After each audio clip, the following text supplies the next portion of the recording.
On va maintenant prolonger cet échange avec une conversation collective. Je vais inviter à me rejoindre sur scène Basile Ché, Johanna Lepeul, Paquito Bernard, Pierre Maslow et Franck Pupuna.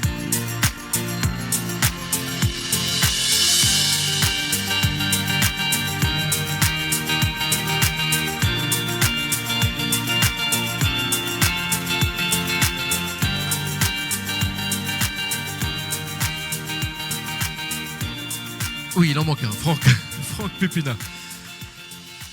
Bonjour à tous. Alors voilà, vous avez tous un micro, il n'y avait pas de plan de table, mais c'est parfait, vous êtes bien répartis les sièges.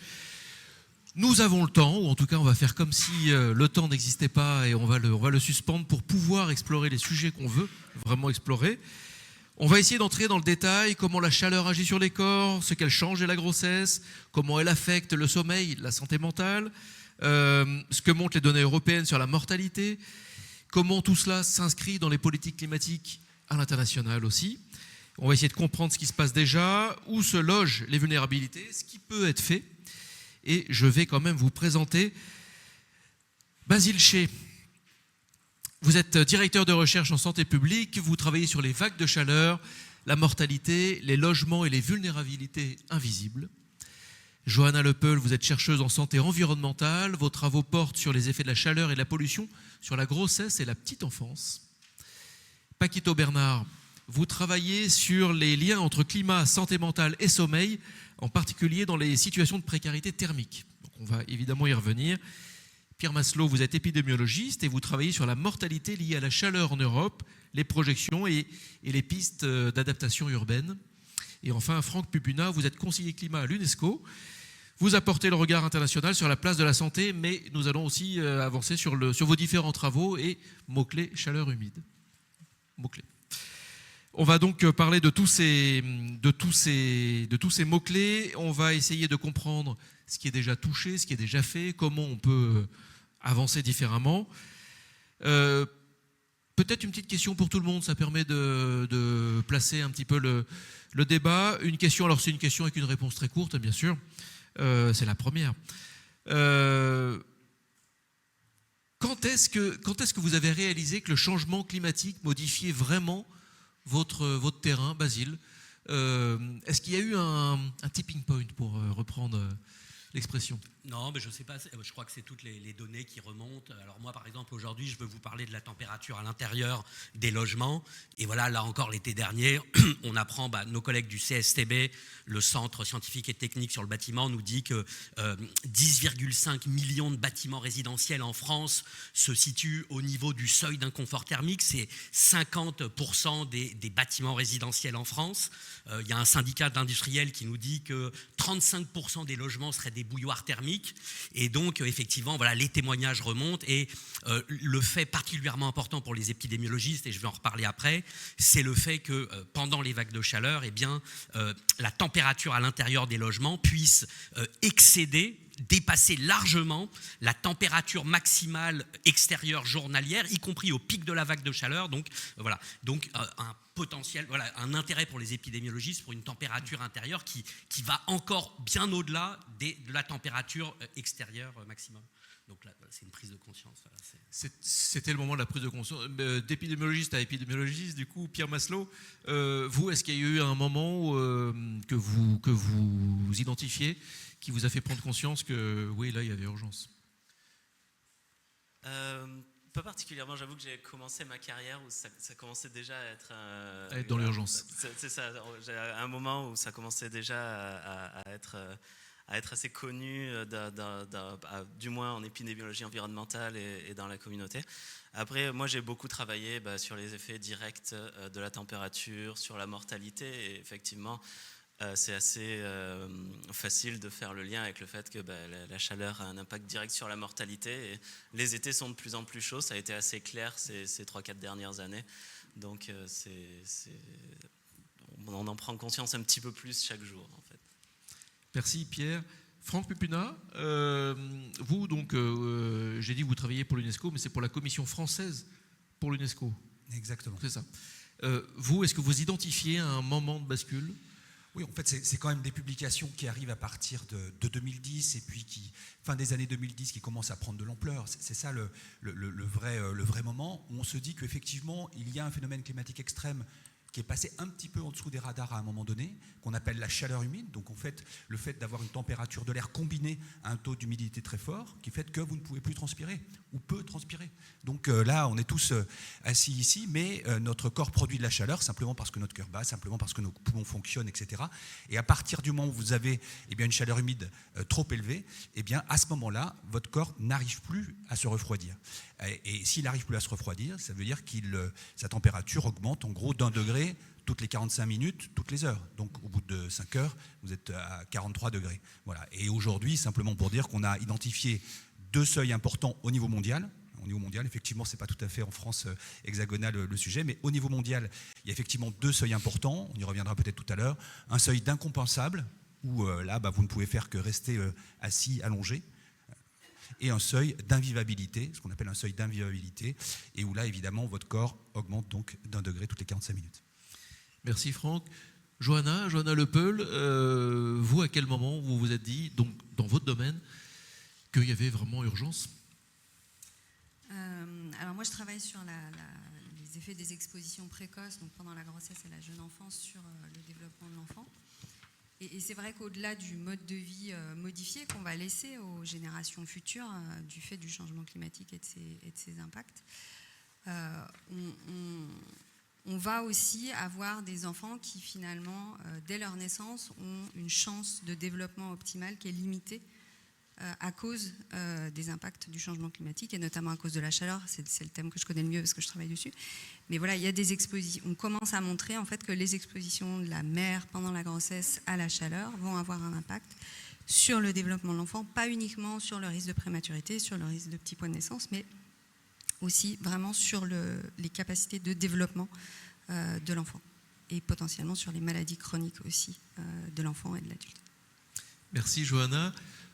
Paquito, la question est aussi pour vous. Je vais être franc avec vous. Initialement, moi, je travaille pas sur les enjeux climatiques. J'étais professeur assistant à Montréal et je travaillais sur les bénéfices de l'activité physique et d'un bon sommeil sur la santé mentale.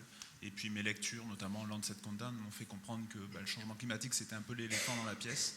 Puis vraiment, ce qui a accéléré le fait, c'est quand j'étais à Montréal et puis qu'on avait les conséquences des particules fines des feux de Fort McMurray, puis que pendant une semaine, 10 jours, on avait un ciel orange avec les phares des voitures allumés en permanence. C'était vraiment concret au coin de la rue. Donc là, c'était vraiment le moment où vous vous êtes dit, le changement climatique, ça va être mon sujet, en gros. Exactement. Un de mes sujets. Merci, Paquito. Basile, j'aimerais, pour commencer, qu'on revienne sur ce que la chaleur fait vraiment au corps. Les mécanismes concrets, en gros. En quoi, Basile, la température à l'intérieur des logements change-t-elle notre manière de comprendre les risques ? Oui, alors voilà, je veux revenir sur cet aspect important de la chaleur dans les logements, un aspect qui est quand même vraiment moins étudié que les effets de la chaleur à l'extérieur, la température extérieure, tout simplement parce que voilà, la température extérieure, les météorologues fournissent des données aux épidémiologistes, donc or, c'est quand même important. En Europe, les gens passent 90% de leur temps à l'intérieur des bâtiments. Et puis, voilà, ce problème de la surchauffe dans les logements, il se pose pour les bouilloires thermiques, évidemment, mais également pour des logements qui viennent d'être rénovés, voire qui viennent d'être construits.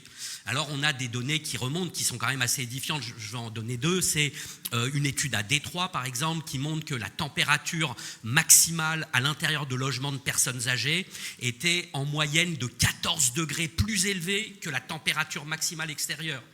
Une autre étude qui a été conduite à Philadelphie, des personnes décédées pendant une vague de chaleur, on s'aperçoit que la température dans le logement est jusqu'à 19 degrés plus élevée que la température extérieure. Donc voilà, les gens ne sont pas en sécurité dans leur logement. Et du coup, voilà, sans surprise, la majorité des décès liés à la chaleur surviennent dans le logement. Là, je veux prendre encore quelques exemples. On a une vague de chaleur en Colombie-Britannique, au Canada, et parmi les personnes décédées, 98% des décès ont eu lieu au domicile. Un autre chiffre, à New York, les décès par coup de chaleur entre 2008 et 2011, c'est 85% des décès encore qui ont eu lieu, enfin le point de départ du processus qui conduit au décès, c'est le domicile.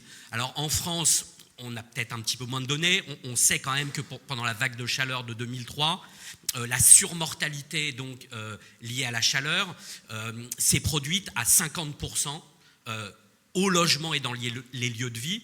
Mais il faut bien être conscient que ce chiffre n'inclut pas les décès où l'atteinte initiale s'est faite au logement et le décès peu après l'hôpital. Donc voilà, on a des données convergentes qui nous disent qu'une très très grande majorité des décès surviennent au logement. Et donc voilà, on a besoin dans le futur d'études sur les effets de la surchauffe, sur la survenue de différentes issues de santé, qui tiennent par ailleurs compte des caractéristiques évidemment des bâtiments et des logements qui sont à l'origine de cette surchauffe. Et ces études, j'imagine, sont en cours.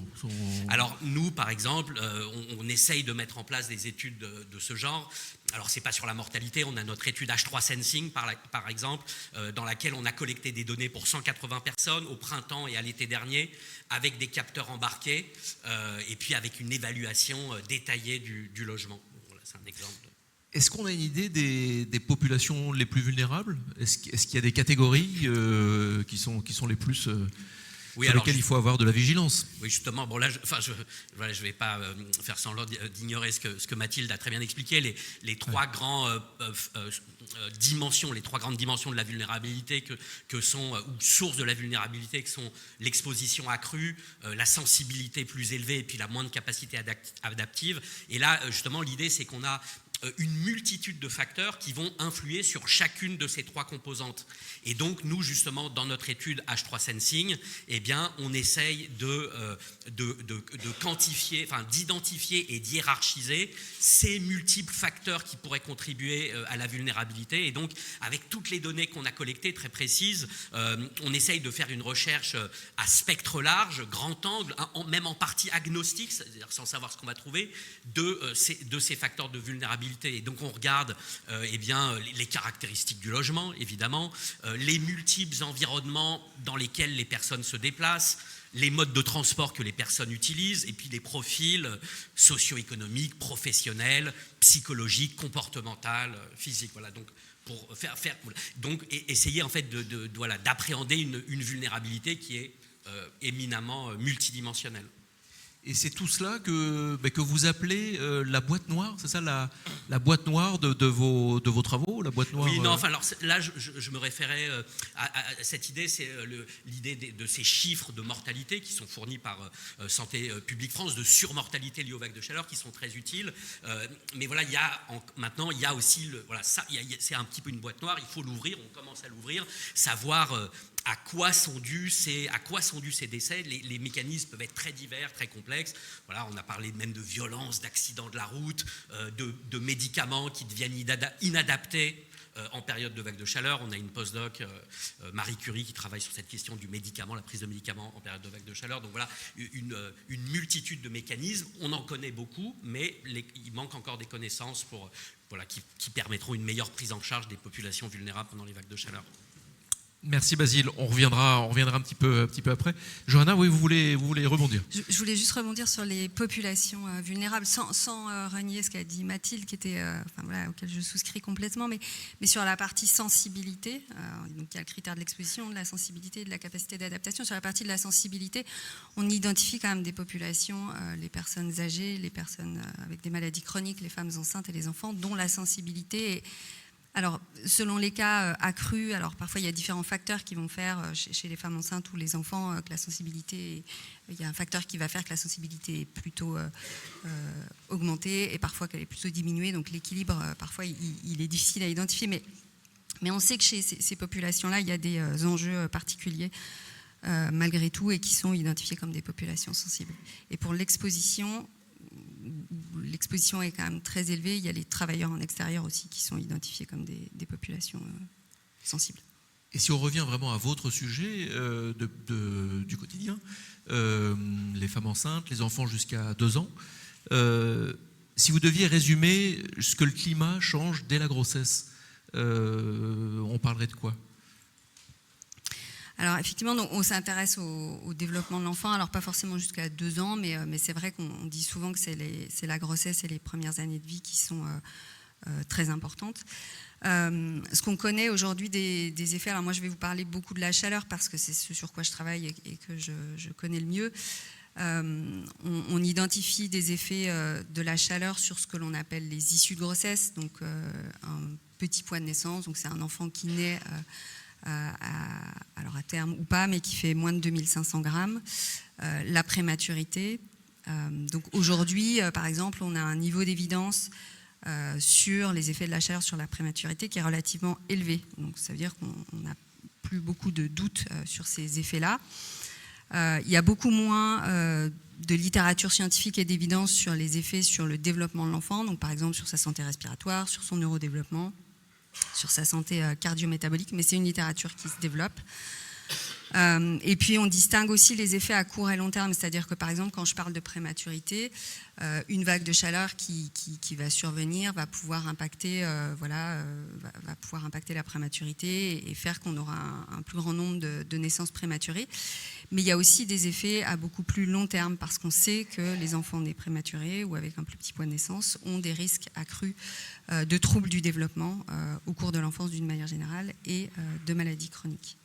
Et dans le constat, vous arrivez à identifier ce qui est pollution extérieure, ce qui est pollution intérieure, ou ça reste encore complexe?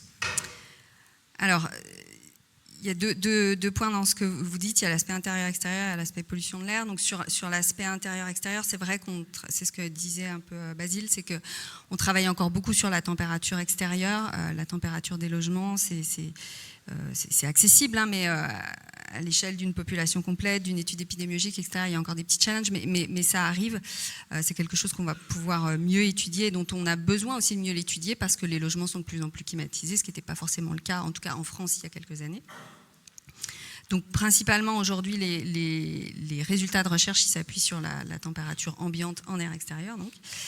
Et l'aspect pollution de l'air, donc je ne sais pas si votre question était orientée là-dessus, mais en tout cas, effectivement, il y a aussi des effets de la pollution de l'air et c'est une question qui revient souvent. Est-ce que les effets de la chaleur qu'on observe, c'est finalement pas les effets de la pollution de l'air? Alors non, il y a des effets de la chaleur qui sont indépendants de la pollution de l'air et il y a aussi des effets de la pollution de l'air qui sont indépendants de la chaleur.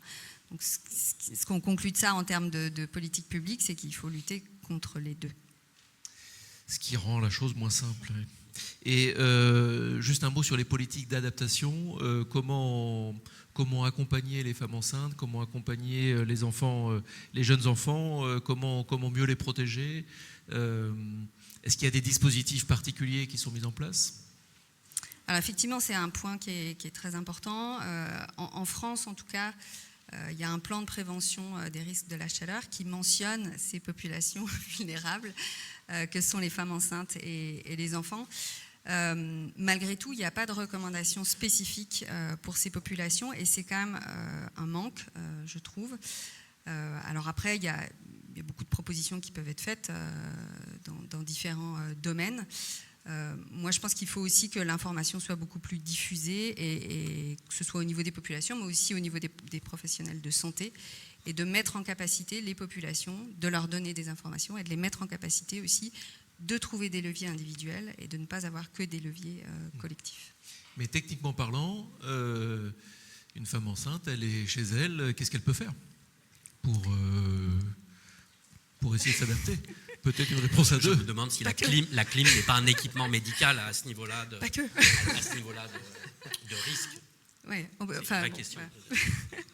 On peut avoir des avis partagés sur la climatisation. C'est effectivement un recours possible. Mais des recommandations basiques comme limiter l'activité physique, parce qu'on a parfois des messages contradictoires. On dit aux femmes enceintes aujourd'hui qu'il faut garder une activité physique, c'est pour leur bonne santé, etc. Alors oui, pourquoi pas, mais voilà, quand il est question de chaleur, limiter l'activité physique, rester à l'abri de la chaleur, donc que ce soit chez soi ou trouver des zones refuges. Alors la problématique des zones refuges, c'est qu'en fait elles sont encore mal diffusées, mal identifiées pour les populations. Dire à une femme enceinte de trouver une zone refuge, c'est quand même toutes les villes ne le font pas encore. Et puis c'est quoi, pardonnez-moi, mais c'est quoi une zone refuge? Voilà. Donc c'est une zone qui est un petit peu plus fraîche. Alors il existe des pays qui font des cartographies des zones refuges, donc ça peut être les centres commerciaux, les cinémas, mais des zones entre guillemets aussi moins commerciales et qui ont des températures plus fraîches et plus agréables. Je crois que c'est en Espagne où ils ont fait une cartographie par exemple. Je crois que l'idée c'était que chaque habitant puisse avoir à moins de 10 minutes de chez lui à pied une zone fraîche à laquelle il puisse accéder. À Paris aussi, les îlots de fraîcheur. Oui, les îlots de fraîcheur qu'on peut cartographier un petit peu à Paris et dans d'autres villes qui... Ouais. Merci Johanna. Alors on le voit, les impacts, donc c'est vraiment ça commence dès le plus jeune âge, mais même avant le plus jeune âge, quelque part. Paquito, les impacts sont aussi psychiques, vous l'avez dit tout à l'heure. Ils impactent notre sommeil. Moins dormir, ça peut impacter doucement notre santé mentale et puis de plus en plus durement. C'est quoi pour vous le phénomène climatique qui illustrerait le plus l'impact du changement climatique sur la qualité du sommeil? Vous diriez quoi là-dessus? Ça a été rappelé par Basile, hein, le logement c'est un déterminant majeur du confort thermique et la chambre est encore plus un déterminant majeur du confort thermique.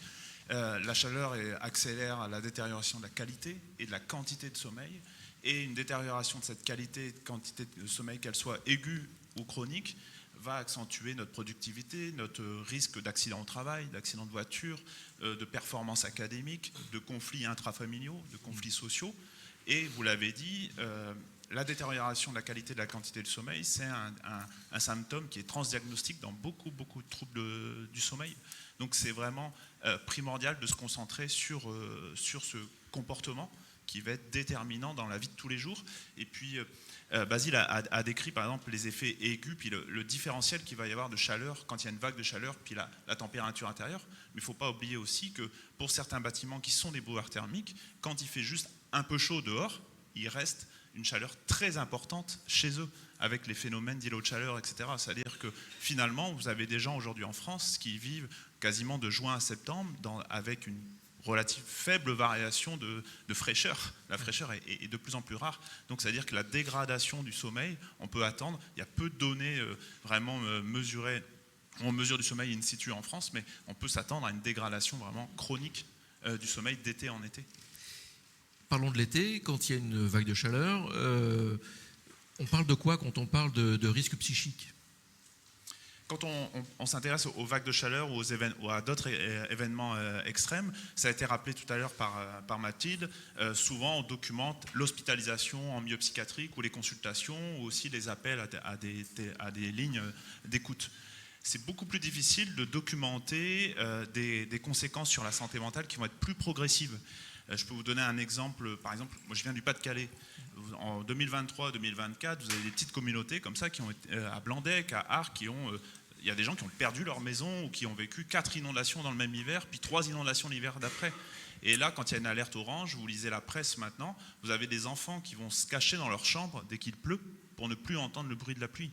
Qu'est-ce que c'est ? En fait, c'est des premiers signes de syndrome post-traumatique. Et c'est beaucoup plus difficile de les capter dans des études et puis aussi d'intervenir en prévention pour pas que ces premiers symptômes-là s'accentuent au fil de l'âge. Et comment on les accompagne après, ces enfants et ces personnes qui sont en stress? Aujourd'hui, à ma connaissance, il y a des psychothérapies, il y a des stratégies d'intervention déjà identifiées pour faire de la prévention ou la réduction des risques dans le stress post-traumatique. On pourrait simplement, comme c'est fait au Canada, il y a des équipes qui ont adapté ces interventions pour la ville de Fort-McMurray quand il y a eu énormément d'évacuations dues au feu de forêt. Et en fait, ils font des interventions de prévention à distance, ce qu'on appelle par étapes. Donc, la première étape, c'est que tout le monde va, par exemple, recevoir certains SMS. Puis ensuite, on va personnaliser les SMS. Puis si les gens continuent de souffrir, on va leur proposer un rendez-vous. Puis ceux qui continuent de souffrir, on va leur proposer un suivi plus intense. Aujourd'hui, on sait faire. On sait quel contenu proposer pour diminuer les risques en termes de santé mentale, mais on ne fait pas d'efforts ou on n'a pas encore les moyens de faire des efforts pour adapter ces interventions dans un contexte post-catastrophe naturelle ou pendant un événement type vague de chaleur aussi. Oui, puis il faut, j'imagine, que le corps médical arrive à identifier la cause aussi. Il voit un enfant arriver, un enfant qui est très troublé. Il faut que le médecin puisse se dire oui, c'est peut-être lié à cet épisode de chaleur. Oui, exactement, oui. Il y a un enjeu de formation aussi, hein, Oui. de formation dans le domaine des professionnels de la santé mentale et de la santé, à être plus vigilant aux conséquences des changements climatiques sur les besoins de consultation. Hein, il n'y a pas de santé sans santé mentale. Et est-ce que, je provoque un peu, mais est-ce qu'on peut dire que c'est une sorte d'impensé de la santé en France, le sommeil ? Pour moi, oui. Aujourd'hui, il y a des interventions, encore sur le même modèle que la santé mentale, il y a des interventions qui sont basées sur des données probantes qui nous permettent, en dehors des enjeux climatiques, de protéger le sommeil. Elles ne sont pas ou peu implémentées à l'échelle de la santé publique. Et puis, il y a peu de données probantes sur les stratégies de santé publique à l'heure actuelle, comme les alertes chaleur, etc., sur leur potentiel impact sur les comportements individuels. Donc, on a besoin en même temps de faire des changements structuraux, on a parlé des logements, et puis aussi des changements individuels sur les comportements ou pas à adopter face aux conséquences des changements climatiques. Vous travaillez sur un projet en Occitanie sur le sommeil dans le logement social. Est-ce que vous pouvez nous en parler un petit peu ? Oui, on développe actuellement le projet Cool Sleep. Si vous regardez le rapport de l'Agence nationale de contrôle du logement social, sur PACA, Corse, Occitanie, il y a plus de 55% des locataires qui se plaignent de l'inconfort thermique durant l'été. Certains bailleurs ont 90% de leurs logements en classement énergie A, B ou C. C'est-à-dire que c'est des logements qui théoriquement sont très bien. Et pourtant, la majorité de leurs locataires se plaignent d'inconfort thermique. Et donc, nous, on développe actuellement un projet pour co-développer avec des locataires, avec des bailleurs aussi, des interventions qui visent des changements structurels, comme par exemple l'installation de brasseurs d'air au sein de la chambre ou du salon, et puis aussi l'adoption de nouveaux comportements par les locataires. Le CSTB, le Centre technique du bâtiment, a montré par exemple qu'en fonction de certains comportements d'aération, il peut y avoir de variations de 6 à 8 degrés de la température interne. Donc avec le projet Cool Sleep, nous on va aller co-développer avec les locataires. Là, au printemps prochain, on va physiquement chez eux parler de qu'est-ce qu'ils font déjà pour protéger leur corps de la chaleur et de leur sommeil, et puis aussi identifier avec eux ce qu'on appelle pour l'instant un cooling kit, c'est-à-dire quelles sont les stratégies, quel est l'équipement qu'on pourrait leur fournir pour ne pas refroidir l'ensemble de leur logement, mais plutôt refroidir leur lit, voire leur chambre pendant la nuit pour protéger le sommeil. Et aussi essayer d'identifier avec eux, il y a des barrières en fait très bêtes, hein. Si vous habitez au rez-de-chaussée, peut-être que vous avez peur d'aérer chez vous la nuit. Il y a des bâtiments où il n'y a pas de moustiquaires, on est en Occitanie, et donc les gens meurent de chaud la nuit, pas parce qu'ils ne savent pas qu'il faut ouvrir la fenêtre, c'est parce qu'il n'y a pas de moustiquaires aux fenêtres. Et vous avez aussi des gens qui vivent proches d'un axe trépassant. Et donc du coup, quand vous ouvrez la fenêtre la nuit, vous avez moins chaud, mais vous avez plus de bruit. Donc vous devez constamment, en fonction de votre, ça a été rappelé tout à l'heure, votre vulnérabilité sociale et géographique, jouer de différentes contraintes pour essayer de protéger votre sommeil.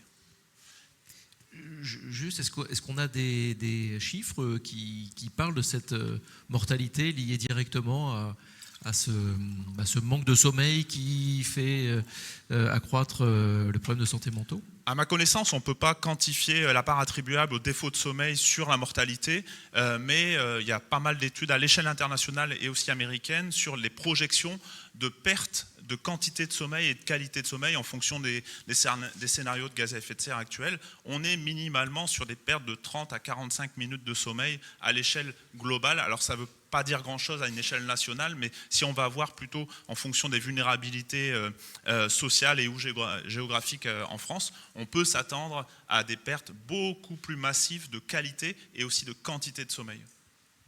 Merci Paquito. N'hésitez pas à poser des questions, hein, vous l'avez compris, en scannant le QR code, et vous à distance, vous continuez à poser des questions. Vous êtes très nombreux à poser des questions et c'est parfait, merci beaucoup. Pierre Masselot, je le rappelle, vous êtes épidémiologiste. Vous travaillez sur la mortalité liée à l'échelle européenne, donc là on dézoome, et on arrive sur cette échelle.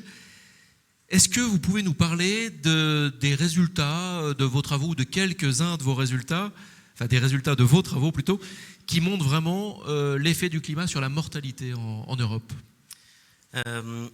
Oui, alors déjà, c'est vrai que ça a été pas mal rappelé, mais donc quand on travaille vraiment sur les effets de la chaleur, moi je travaille même sur les effets de la température plus généralement, sur la mortalité, donc vraiment d'un point de vue épidémiologique, donc à l'échelle des populations.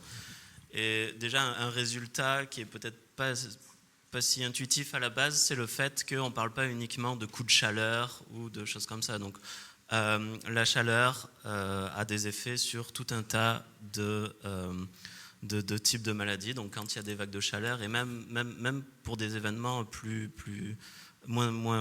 moins spectaculaires que des vagues de chaleur, il y a des impacts sur des personnes qui ont déjà des comorbidités cardiovasculaires, qui ont des problèmes respiratoires, etc., des problèmes rénaux.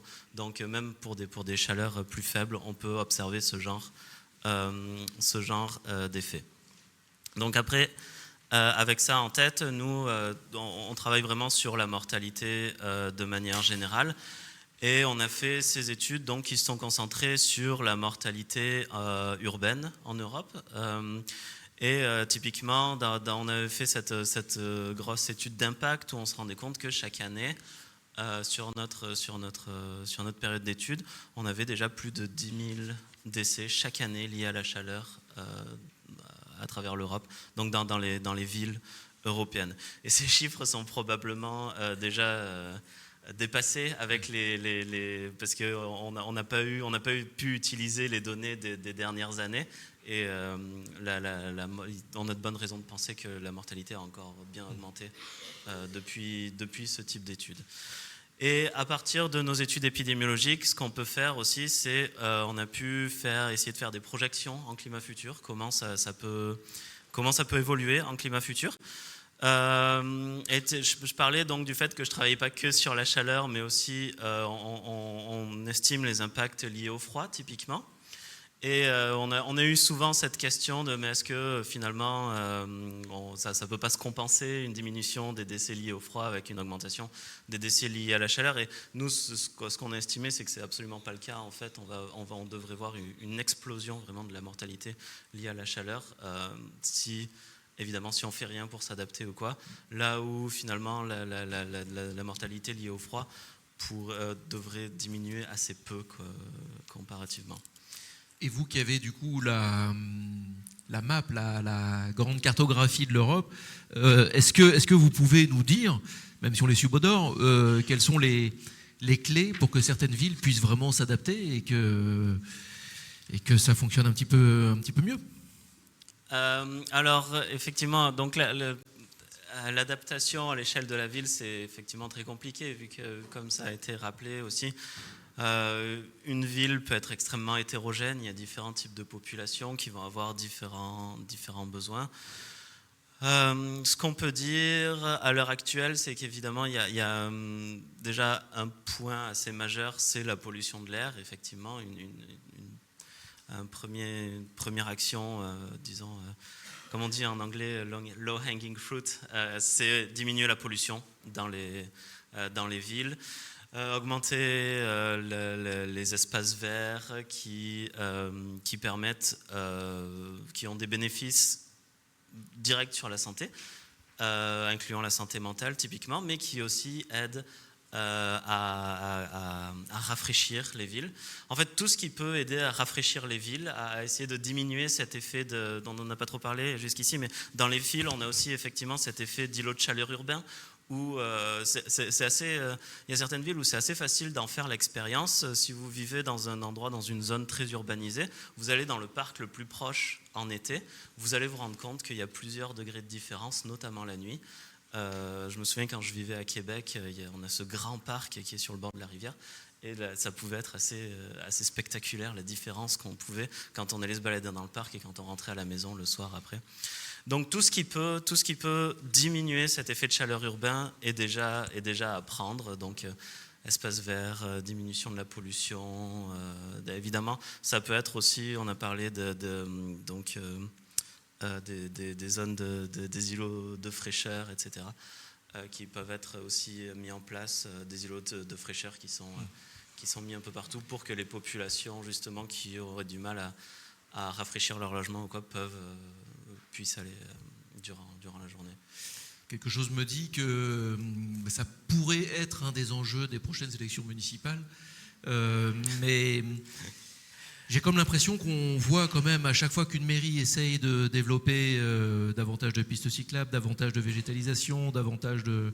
de virer le plus possible de pollution, ça ne marche pas vraiment durablement aux prochaines élections, en gros. Il leur faut des chiffres, il leur faut du tangible, en gros, peut-être, pour convaincre. Peut-être qu'on sort un petit Oui, peu je vous emmène sur un autre sujet, là, peut-être. de mon expertise directe, mais quand il y a des actions, souvent on peut en voir des effets assez immédiats. Sur l'îlot de chaleur, c'est peut-être moins évident, mais typiquement sur la pollution de l'air. La pollution de l'air a énormément diminué à Paris. Elle a énormément diminué à Londres aussi, avec les zones d'émissions faibles, etc. Et je pense que c'est des bénéfices dont beaucoup de monde se rendent compte aussi, malgré des fois une minorité assez vocale. Mais je ne suis pas politicien. Non, mais cela dit, ils ont besoin aussi sans doute d'éléments tangibles pour se déployer et aller un peu plus vite. Bien sûr, bien sûr. Et c'est des choses qui sont aussi qui commencent à pour lesquelles on commence à avoir des études. J'ai commencé à travailler avec cet organisme qui s'appelle le C40, qui est un rassemblement de villes, de grandes villes, qui commence justement à essayer de lier certaines interventions comme la mise en place de pistes cyclables, les zones à faible émission, etc., sur décroissement de la chaleur, décroissement de la pollution de l'air et, in fine, sur la santé. Après, c'est toujours c'est extrêmement difficile à voir notamment les impacts directement sur la santé parce que ça prend des données, ça demande des populations assez... d'un point de vue épidémiologique, ça demande de grandes populations des fois pour voir des impacts clairs. Donc ça peut prendre un peu du temps pour voir ces impacts in fine, mais ça ne veut pas dire qu'ils ne sont pas là. Et je ne peux que vous renvoyer d'ailleurs, si le sujet vous intéresse, l'adaptation des villes, vous renvoyez aux travaux qui ont été faits lors d'une précédente journée météo-climat. C'était climat et ville, c'était à la mairie de Paris. Et tout au long de la journée, on parlait vraiment de ça, justement, de tous les impacts et de comment faire pour s'adapter. Franck Pupuna, merci Pierre. Franck Pupuna, on va terminer ce tour avec vous. Vous nous avez décrit ce qu'était la chaleur humide tout à l'heure. Qu'est-ce qu'elle révèle de nouveau sur les risques sanitaires liés au climat ? Alors, c'est effectivement un phénomène qui s'ajoute aux autres. Avant de vous parler de ça, je vais quand même vous dire quelle zone géographique ça concerne. Oui. Parce que c'est important de le savoir. Effectivement, ce n'est pas totalement France-France. Non, ce n'est pas totalement France métropolitaine. En tout cas. C'est essentiellement en fait, les zones qui sont situées entre les tropiques. Donc on parle de l'Inde, on parle du Pakistan, on parle du Mexique du Nord, on parle de l'Afrique de l'Ouest, on parle du Golfe Persique. Donc on est vraiment sur ces enjeux-là. Et après, ça ne touche pas non plus tout le monde de la même manière. Ça, c'est aussi une complexité. C'est-à-dire que ça ne touche pas les adultes dits en bonne santé que les plus de 65 ans, par exemple. Vous avez ce qu'on appelle le thermomètre mouillé, donc qui est un indicateur de chaleur humide. Le seuil, par exemple, d'incompensable pour les adultes en bonne santé est de 31, et pour les plus de 65 ans, il est de 29, ce qui change beaucoup de choses, effectivement, là-dessus. Donc, tout à l'heure, quelqu'un a parlé aussi des traitements médicamenteux. Là aussi, il y a un impact, c'est-à-dire que le seuil n'est pas le même quand on a des traitements médicamenteux. Je pense aux antihistaminiques, par exemple. Le seuil n'est pas le même également lorsqu'on a des comorbidités. Effectivement, il n'y a pas eu d'études sur les enfants en bas âge, et, en tout cas à ma connaissance, et sur les femmes enceintes. Mais je suppose qu'effectivement, il y a là aussi des impacts qui sont particulièrement forts. Juste le thermomètre mouillé, comment ça fonctionne et comment on mesure en gros la chaleur humide ? Alors vous avez plusieurs indicateurs. C'est aussi une des autres complexités du phénomène, c'est que vous avez en gros, je crois, 7-8 indicateurs qui mesurent le thermomètre mouillé. Donc aujourd'hui, la chaleur humide, pardon. Et aujourd'hui, vous avez une sorte de multiplicité des différents indicateurs utilisés dans le monde. Donc il n'y a pas d'uniformité, il faudrait qu'on aille vers ça. Vous avez 2 grands indicateurs qui sont utilisés notamment dans le rapport du GIEC, qui est ce qu'on appelle le heat index. Donc là, c'est de la température ressentie. Voilà, et cette température ressentie, bien c'est pareil, on met des seuils d'invivabilité, d'incompensabilité à ce moment-là, et puis on a ce fameux thermomètre mouillé qui mesure effectivement cette chaleur humide. Et c'est particulièrement important, d'autant que il y a des études qui sont très solides aujourd'hui, mais finalement, il y a très peu d'études dans le monde. Il y en a aux États-Unis où on a mis dans une même chambre justement des sujets pour faire varier à la fois la température et l'humidité. Et à notre connaissance, il y en a une seule, sinon en Australie, où c'est pareil, on fait des expérimentations en chambre, à la fois pour imaginer, pour révéler ce qui existe aujourd'hui, et travailler sur ces questions de seuil, et puis imaginer ce qui pourra se faire demain. Vous l'avez dit tout à l'heure, c'est pas les mêmes pays qui sont touchés, c'est pas les mêmes populations non plus qui sont touchées. Est-ce que vous avez une idée des impacts socio-économiques ? Oui, les impacts socio-économiques sont gigantesques. Enfin, c'est juste sur les prévisions. Les prévisions, c'est est-ce qu'on a atteint les seuils ? Et après, je vous parle directement de ça. Est-ce qu'on a atteint les seuils ? Le seuil d'incompensable, oui. 2% des terres, aujourd'hui, ont été atteints par un seuil d'incompensable pour les personnes en bonne santé. Donc on est sur beaucoup plus concernant les plus de 65 ans. Et pour les seuils d'invivabilité, est-ce qu'on a atteint les seuils ? Non. Pour les adultes. Est-ce qu'on va les atteindre ? Oui. Dès qu'on atteint 2 degrés de réchauffement mondial. Donc c'est ça en fait la caractéristique de ce phénomène, c'est que c'est le franchissement de seuil. C'est ce qu'il faut comprendre. Et donc, dès qu'on atteindra 2 degrés supplémentaires, voilà, il y aura des franchissements de seuil pour les adultes en bonne santé. Et sur les impacts, ils sont énormes. Ils sont à la fois énormes parce que quand vous êtes dans une zone incompensable, vous ne mourrez pas, certes, mais vous ne pouvez pas aller travailler. Du coup, la productivité chute radicalement, ni en intérieur, ni en extérieur. Vous pouvez, il y a des impacts sur les mammifères, donc sur la souveraineté alimentaire. Là, en 2024, au Mexique, vous avez eu un tiers d'une colonie de singes hurleurs, je crois que c'est 284 singes, qui sont tombés des arbres liés à un épisode de chaleur humide. C'est dans une forêt monitorée, il y a des scientifiques qui justement étaient pas loin, etc. Et donc du coup, il y a eu ce phénomène qui est documenté. Et demain, évidemment, ça va toucher les vaches, ça va toucher les cochons, ça va toucher les chèvres, dans des endroits où justement il y a déjà une précarité alimentaire. Donc on est vraiment sur quelque chose de particulièrement fort. Et en plus, aujourd'hui, ce sont souvent, ces zones que j'ai citées tout à l'heure, des zones de distribution, des zones de production, des zones de commerce, et donc ça va impacter le commerce mondial, ça va impacter aussi les migrations, nécessairement. C'est-à-dire que vous prenez l'Indonésie ou l'Inde, là il va y avoir un impact particulièrement fort. Le rôle de l'UNESCO, c'est quoi là-dedans ? Il est modeste. Parce que l'UNESCO, on ne peut pas dire qu'on l'attendait forcément là-dedans. Non, c'est vrai. Mais l'UNESCO a été créé au lendemain de la guerre avec une mission assez simple, somme toute, qui est comment construire une culture de paix dans le monde pour ne pas que ça se reproduise, quoi. C'est vrai, facile. Non, mais voilà. Sauf que pour pouvoir faire cela, donc du coup, on lui a donné des missions, c'est de travailler sur les questions culturelles, sur les questions d'éducation, sur les questions de patrimoine. Mais je dirais, aujourd'hui, on se rend compte qu'il faut d'abord travailler sur est-ce qu'on va pouvoir habiter cette planète ensemble. Donc c'est ça l'enjeu principal. Donc du coup, l'idée, nous, ici, c'est de se dire, on va d'abord alerter, on a un rôle d'alerte, on a un rôle d'alerte important des pays via les commissions nationales, mais pas seulement.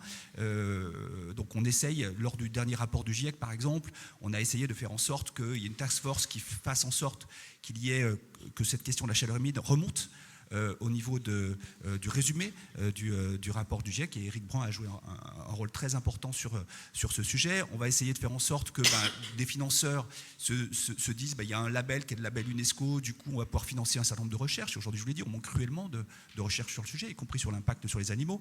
On va essayer de mettre en commun les expérimentations, les méthodes d'adaptation, etc. etc. Merci Franck. On va avoir des questions pour chacun. Vous n'hésitez pas, vous vous souvenez, vous scannez le QR code et puis vous posez des questions. J'en ai une première, tiens, de Céline Phillips. Dans beaucoup de pays chauds et certaines régions françaises, la climatisation est devenue la norme. Parmi les conséquences, il y a le bruit fort et permanent dans les villes. Sait-on si le bruit a un impact sur la santé psychique ? Je vois psychique, je me tourne vers vous, Paquito, pardon.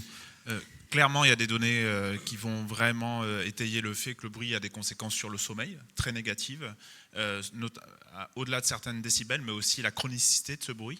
Et sur la santé mentale, à ma connaissance, il va y avoir une accentuation pour certains symptômes de certaines catégories de pathologies, notamment par exemple les personnes qui vont avoir un trouble anxieux généralisé ou des stress post-traumatiques ça peut être un déclencheur d'accentuation de certains symptômes. Oui, Pierre. Si je peux, Bien sûr. pas uniquement sur la santé mentale. D'ailleurs, il y a de plus en plus d'études épidémiologiques qui montrent que le bruit, effectivement, notamment le bruit chronique, a un impact sur la santé de manière générale, notamment sur la santé cardiovasculaire, etc.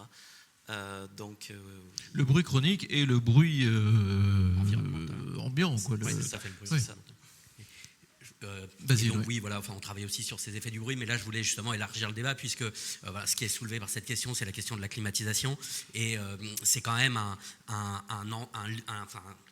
sujet de débat très contradictoire, très chaud dans le milieu de la santé publique. Donc voilà, on a vu par exemple, Johanna semblait tout à fait choquée. Enfin, j'ai l'impression par l'utilisation de la climatisation, y compris pour des femmes enceintes. Et puis à côté de ça, il y a d'autres professionnels, parce que voilà, il y a des méthodes passives de rafraîchissement passif des bâtiments et ainsi de suite. Et bien sûr, c'est ce qu'il faut encourager. Mais à côté de ça, voilà, il y a des professionnels de santé publique qui disent aussi que, comme je le disais tout à l'heure, la climatisation pourrait être vue comme un équipement médical pour des personnes particulièrement vulnérables, pour lesquelles le risque d'hospitalisation ou d'essai est particulièrement élevé en période de vague de chaleur, y compris d'ailleurs si jamais le logement ne permet pas, avec des méthodes moins coûteuses en énergie, bien d'être rafraîchi, pourquoi pas des prises en charge par la société de dispositifs de climatisation pendant des périodes particulièrement à risque. Donc voilà, c'est un sujet où s'affrontent des positions très contradictoires et c'est intéressant. C'est intéressant, même si à un moment, il faut avancer aussi. C'est contradictoire, mais le problème du contradictoire, c'est qu'il faut le régler avant d'avancer. Non, mais ça se règle. Johanna. Peut-être juste une réaction. Je ne suis pas choquée par l'utilisation de la clim, parce que moi-même, je disais trouver des zones refuges. Les zones refuges, les cinémas sont climatisés, les zones commerciales sont climatisées, etc. La climatisation a sa place. Après, ce que je pense à titre personnel, c'est que ce n'est pas quelque chose qu'on peut recommander et il faut se garder de la solution de facilité de dire on équipe tout le monde de la clim et tout va bien. Mais j'imaginais la femme enceinte au musée, tu sais, pendant comme ça sur un banc pour passer 20 jours de vague de chaleur, ça me semblait quand même. J'étais un petit peu choqué par cette vision. Le musée, déjà, par rapport au centre commercial, c'est pas mal. Oui, mais ça semble peu. Okay. Il y a des sièges très confortables dans les musées. Oui, Franck, je vous ai vu prendre un micro, non ? Pas pour rebondir. Mais pour rebondir après, peut-être. Allez-y. Non, simplement sur cette histoire de la climatisation, oui. Parce que c'est un débat qu'on a aussi. Il y a pas, pour la chaleur humide, vous avez aussi le ventilateur, qui est donc il y a pas, et puis la circulation de l'air, tous ces dispositifs-là, etc. Mais la climatisation, ce que ça va révéler dans un certain nombre de pays, c'est l'inégalité. En fait, entre ceux qui pourront se protéger et ceux qui ne pourront pas se protéger. Et du coup, ça, en tout cas, c'est vraiment quelque chose de central, cette question de l'accès à des lieux, effectivement, refuges, me paraît très important, et y compris dans les dom-toms. Dans les dom-toms, aujourd'hui, les refuges, ils sont faits pour les refuges par rapport aux événements extrêmes que sont les ouragans, etc., mais la plupart de ces refuges-là ne sont pas climatisés. Donc ça, c'est quelque chose d'important. Et puis par ailleurs, encore une fois, pour les animaux, les lieux refuges, ça va être compliqué, quoi. Donc il faut vraiment agir à la racine du problème, et donc sur les émissions. Voilà. Oui, c'est le mieux. Paquito ? Je voudrais juste insister sur un point. On parle de zone de fraîcheur, mais il y a des pays, si vous allez par exemple à Montréal, l'été, il y a des cooling centers, des centres d'apaisement thermique, où là, ça permet de neutraliser au moins un petit peu les enjeux d'inégalité sociale de santé. C'est quand même triste de se dire que pour l'instant, ce qu'on recommande à des gens, c'est de visiter des zones de fraîcheur, c'est-à-dire des cinémas, des musées ou des centres commerciaux, qui nécessitent de pouvoir se déplacer, de pouvoir potentiellement payer quelque chose, de ne pas être sûr de pouvoir s'asseoir. On a un retard majeur sur le développement de cooling centers dans le bâtiment où on habite, sur travailler à la promotion de ces cooling centers et qui peuvent être aussi en même temps des stratégies où on peut faire de la prévention santé, on peut proposer des services. Il y a des pays qui sont vraiment en avance là-dessus. Ouais. À une époque, les zones refuges, c'était les caves, c'était les abris, c'était les stations de métro. Enfin, c'était les souterrains, quoi. Tous aux abris. J'ai une autre question qui est arrivée. Comment le secteur privé, notamment les assureurs en première ligne face au dérèglement climatique, peuvent contribuer à la prise de conscience des effets sanitaires du changement climatique ? Est-ce que c'est une question qui interpelle particulièrement l'un d'entre vous? Paquito Bernard, oui. Ça a été souligné tout à l'heure par Rémi Slama. Aujourd'hui, la prévention, elle n'a jamais été aussi importante.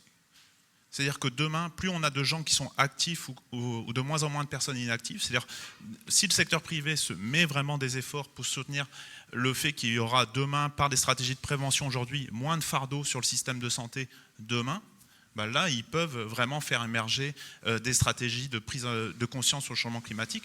Notamment, ça a été souligné à plusieurs reprises, le transport actif est une stratégie qui peut être gagnante climat, gagnante santé, gagnante porte-monnaie. Franck, vous vouliez réagir? Non, simplement pour dire que sur la question de la chaleur humide, par exemple, vous avez des entreprises au niveau international et françaises qui de plus en plus le prennent comme l'un des risques majeurs. L'un des, je ne dis pas le risque majeur, l'un des risques majeurs. Si je prends Michelin, Bouygues, EDF et d'autres, Kering, voilà, toute l'industrie de la mode, où leur sourcing, par exemple, leur peau se fait essentiellement en Inde, et notamment dans le sud de l'Inde, nécessairement, ils monitorent toutes ces régions de façon très très précise, parce qu'il y a un impact gigantesque sur leur modèle économique. Oui, donc à partir du moment où il y a un impact sur leur modèle, oui. ça va les faire bouger. Oui. Je pense qu'on en passe par là. C'est-à-dire qu'en fait, il y a effectivement la question de la conviction, et la plupart des directions, je vous dis ce que je pense, c'est que la plupart des directions RSE sont des gens ultra convaincus, des guerriers des choses, etc. Mais après, il faut qu'ils essayent de convaincre leur direction générale. Ça, c'est le premier point. Le deuxième point, c'est qu'il faut qu'ils s'allient, c'est-à-dire que seul, on va dire, c'est du greenwashing, etc. Donc il faut qu'ils s'allient à la fois aux scientifiques, mais aussi aux institutions, mais aussi aux collectivités locales, parce que ça me paraît l'essentiel. Et donc, en gros, une des solutions, en tout cas, peut arriver justement de cette grande alliance des personnes conscientisées et engagées. Est-ce que vous avez également un retour sur l'accompagnement de ces groupes en Inde du Sud, par exemple, avec les populations locales en Inde du Sud? Aujourd'hui, tout ça, c'est balbutiant. Les études ne sont pas assez fortes. Et, non, enfin, honnêtement, la prise de conscience est émergente et on est au début du processus, quoi. Pierre, oui. Au-delà de l'accompagnement, il y a beaucoup d'entreprises privées qui aussi ont beaucoup de données qui ont beaucoup de valeur pour les épidémiologistes, parce que avoir des données sanitaires, ça peut être extrêmement compliqué. Et c'est vrai que typiquement des compagnies d'assurance ont des données qui peuvent aussi nous aider à comprendre quels sont les impacts des vagues de chaleur. Il y a beaucoup d'autres choses. Je pense par exemple à Google qui a des données de mobilité absolument fantastiques. Et c'est quasiment impossible pour des épidémiologistes comme nous d'y avoir accès.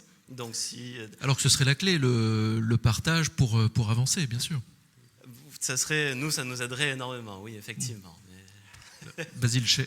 Oui, enfin alors je vais peut-être essayer d'en profiter aussi pour revenir à ma question du logement, mais voilà, avec le privé, ce qui marche aussi parfois, c'est quand même un petit peu la contrainte. Non mais voilà, par exemple, on a ce diagnostic de performance énergétique, le DPE, alors voilà, qui est bien, mais par contre, à l'heure actuelle, il n'inclut pas assez encore la question du confort d'été. Donc c'est vrai que depuis 2021-2022, il y a une indication de confort d'été qui apparaît dans le DPE. Mais elle n'inclut pas, elle n'influe pas sur la note finale du DPE. Vous voyez. Autre point, voilà, cette note, cette indication de confort d'été, elle n'est pas reprise dans les annonces immobilières. Et donc, voilà, par exemple, il devrait être possible de légiférer à ce sujet. C'est un point un peu comparable. Il y a des critères de décence du logement. Vous savez, voilà, 5 critères de décence du logement. Eh bien. Et un logement doit être décent pour pouvoir être mis en location. Eh bien, à ce stade, l'habitabilité des logements en été ne fait pas partie de ces critères d'essence. Puis, peut-être je finis encore là sur un point pour parler un petit peu contrainte. Vous savez qu'il existe une réglementation sur la température minimum dans les logements. Donc voilà, pour le dire rapidement, la température mesurée au centre de chaque pièce doit pouvoir être maintenue à 18 degrés quand il fait froid. Eh bien, la question commence à se poser, va se poser de plus en plus, de savoir s'il ne faut pas également réglementer la température maximum dans les logements mis en location et en faire un droit opposable. Et donc c'est quelque chose qui commence à se faire à certains endroits dans le monde.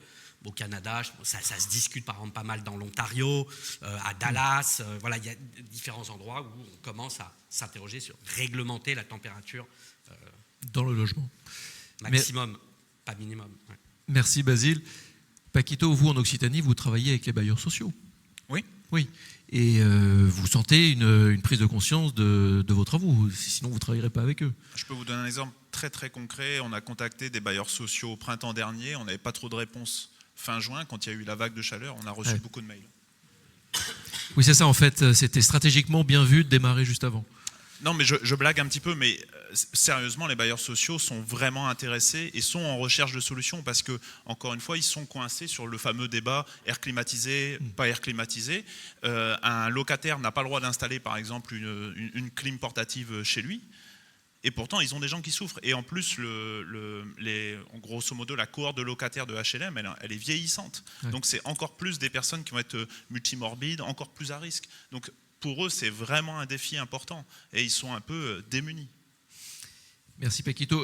Johanna Lepel, alors c'est une question clin d'œil, mais la femme enceinte ne pourrait-elle pas plutôt aller se promener en forêt? Ce serait mieux pour sa santé mentale. Il y a un smiley, donc c'est une très bonne idée. C'est plutôt une bonne idée, si on a une forêt pas très loin, en gros. Oui, c'est ça. Et le fait est qu'on n'a pas tous une forêt pas très loin. Oui, exactement. Non, mais oui, aller se promener en forêt, c'est bon pour faire baisser la température, c'est bon pour le moral, voilà. C'est très bien. Peut-être j'en profite juste, vu que j'ai la parole, pour revenir sur un point qui a été soulevé par Pierre, je crois, sur la question des effets de la chaleur, y compris quand il n'y a pas d'alerte canicule, en fait. Je crois qu'il y a une... J'ai l'impression, en tout cas, qu'il y a une difficulté de la population à percevoir que la chaleur a des effets sur la santé d'une manière générale, même quand on n'est pas en vigilance canicule. Je pense qu'il y a des efforts de communication à faire là-dessus, si on veut augmenter la capacité d'adaptation des populations. Et sur la question des enfants aussi, un point que je n'ai pas mentionné et qui me paraît important, ça m'a fait penser à ça quand Paquito a parlé des enfants, c'est qu'en fait, un enfant, sa capacité d'adaptation, elle dépend juste de l'adulte référent, en fait. Il n'est pas capable de se rendre compte qu'il y a un risque et encore moins de s'y adapter.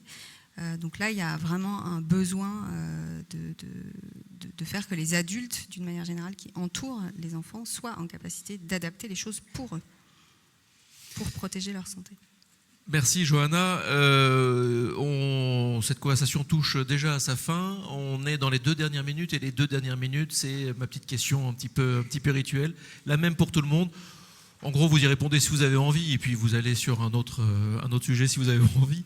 Mais quel est selon vous le point de vigilance prioritaire pour les années à venir, Basile?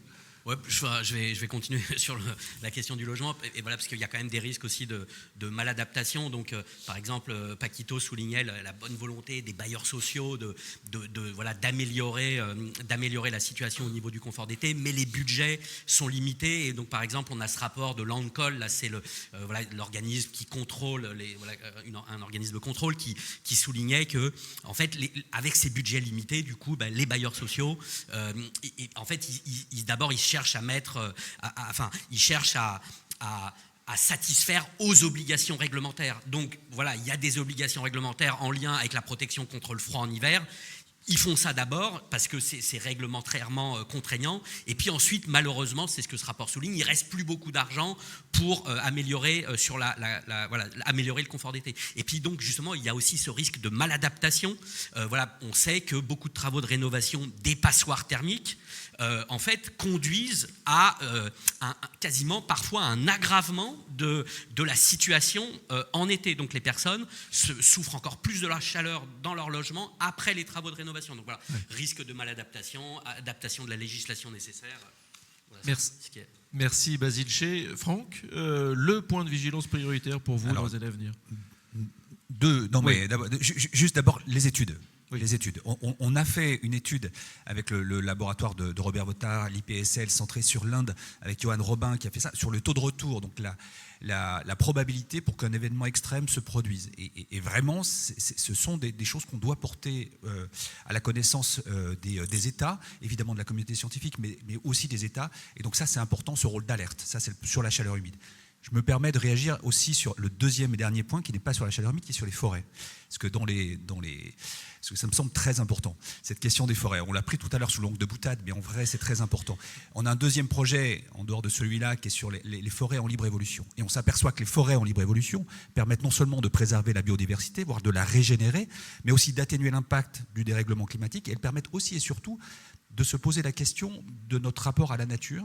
Et donc, en posant cette question de notre rapport à la nature, dans le fait que les enfants, par exemple, aillent davantage dans les forêts, eh bien, peut-être qu'on va entamer justement un nouveau récit et essayer d'impacter les imaginaires sur cette question du dérèglement climatique. Merci Franck. Paquito. Juste un point. Mes collègues épidémiaux sont super bons pour faire le constat et de plus en plus précis pour qu'on comprenne les conséquences systémiques, dynamiques, etc. des changements climatiques. On comprend bien, on le sait depuis longtemps.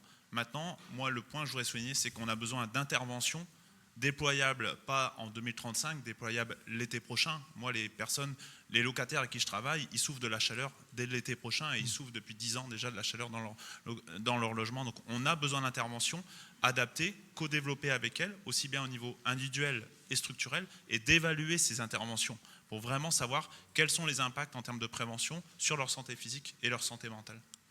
Merci Paquito. Pierre Maslow, le point de vigilance prioritaire. Je ne sais pas si c'est dû au milieu dans lequel j'évolue, mais c'est vrai qu'il y a une bonne chose qui se passe, c'est qu'on parle de plus en plus effectivement d'adaptation au changement climatique. Donc il y a de plus en plus d'efforts qui sont faits dans certaines villes. Paris, typiquement, a été relativement un bon élève comparé à d'autres villes, mais je pense dans l'autre sens, par exemple, Barcelone, il y a quelques années, avait lancé tout un tas d'interventions vraiment super, comme les super blocs, et ces dernières années a tout annulé. Donc il faut être vigilant là-dessus, c'est-à-dire qu'il y a des choses qui se font, mais qui peuvent rapidement être défaites. Et on parle beaucoup d'adaptation, mais je pense qu'il ne faut surtout pas oublier que la priorité numéro 1, ça doit être de limiter les réchauffements climatiques. Si pour l'instant nos dernières études montrent quelque chose, c'est que ça pourra jamais être...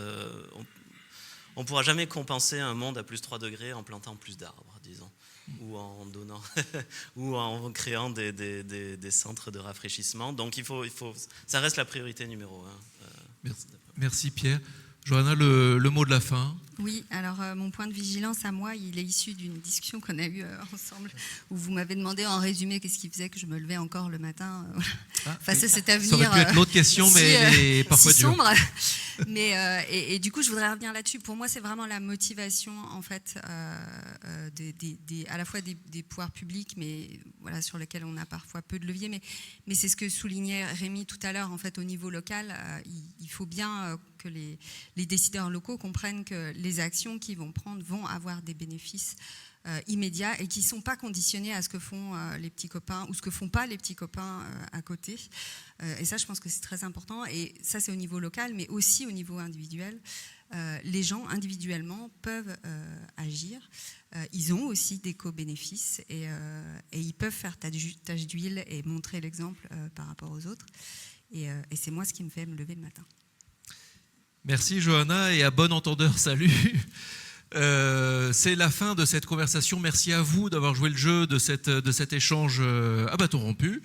Merci à vous pour vos questions. On va faire une pause. En gros, on reprend à 11h30. Donc c'est une pause technique où que vous soyez, ici à l'Hôtel de l'Industrie ou bon vous semble à distance. C'est une pause donc de un peu moins d'un quart d'heure. Le café est ouvert. On peut les applaudir. Merci.